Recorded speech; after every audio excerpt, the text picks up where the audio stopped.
camarades, chers compatriotes d'Algérie, chers frères et sœurs d'Algérie,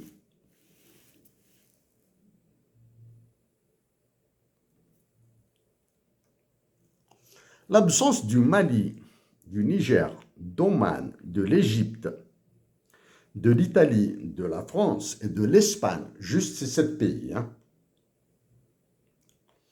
à la célébration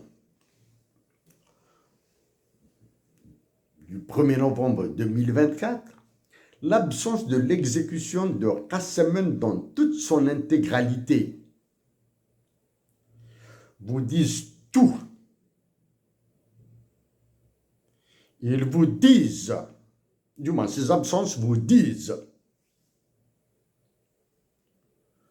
que l'actuel occupant de la conciergerie de Macron à Moradia, que les actuels occupants galonnés de l'état-major à Enadja ont oublié que notre pays était la Mecque des révolutionnaires. Non seulement ils ont oublié que notre pays, l'Algérie, notre patrie plutôt, est la Mecque des révolutionnaires. Ils ont oublié ça. Ils font tout pour que vous l'oubliez.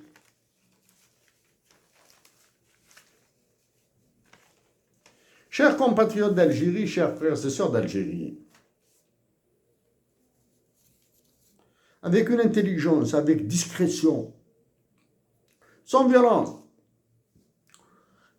quitte à utiliser l'anonymat,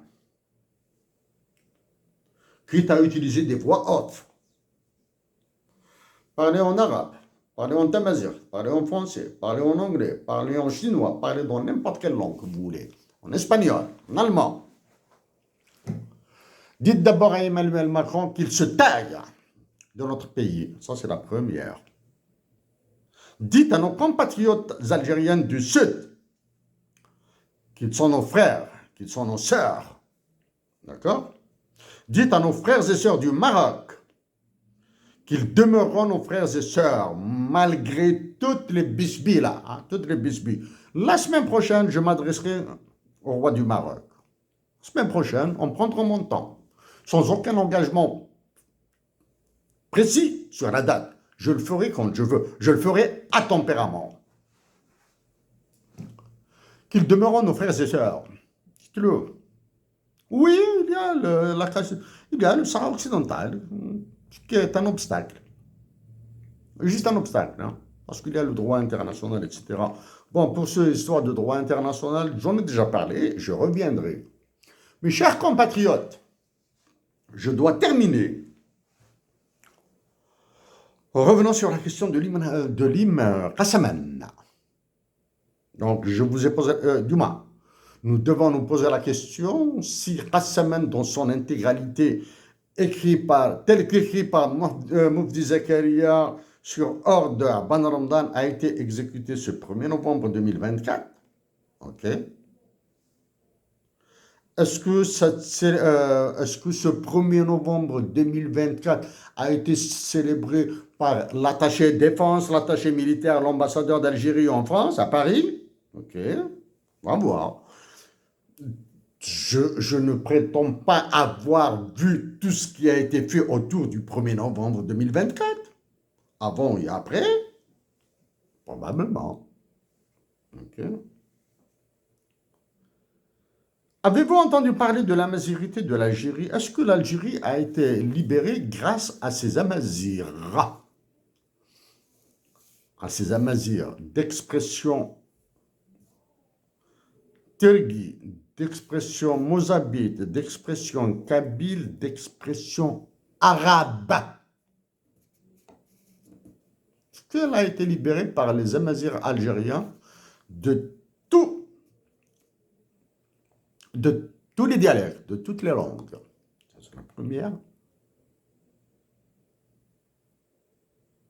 À quand allez-vous entamer la discussion sur un hymne national bilingue en arabe et en tamazight, conforme à la révolution que nous devons organiser pour sauver la patrie.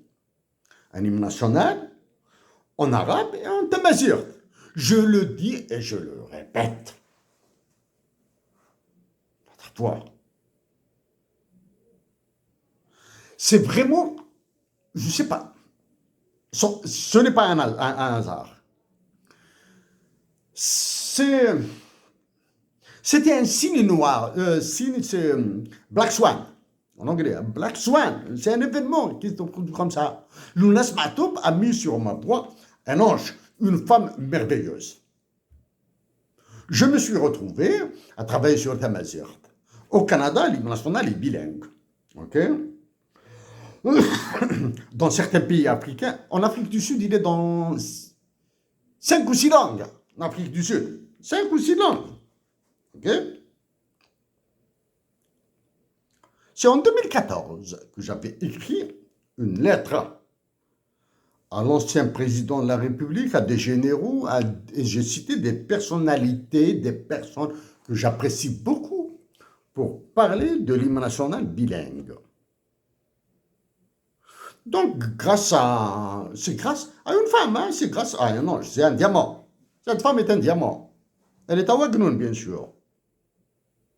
Je tiens à le dire, même si elle le répétait, le concert a eu raison de sa vie. Dihya Louis s'est engagé à écrire un hymne national en tamazight et en arabe. Donc, chers compatriotes, il faut penser à sauver la patrie. Merci.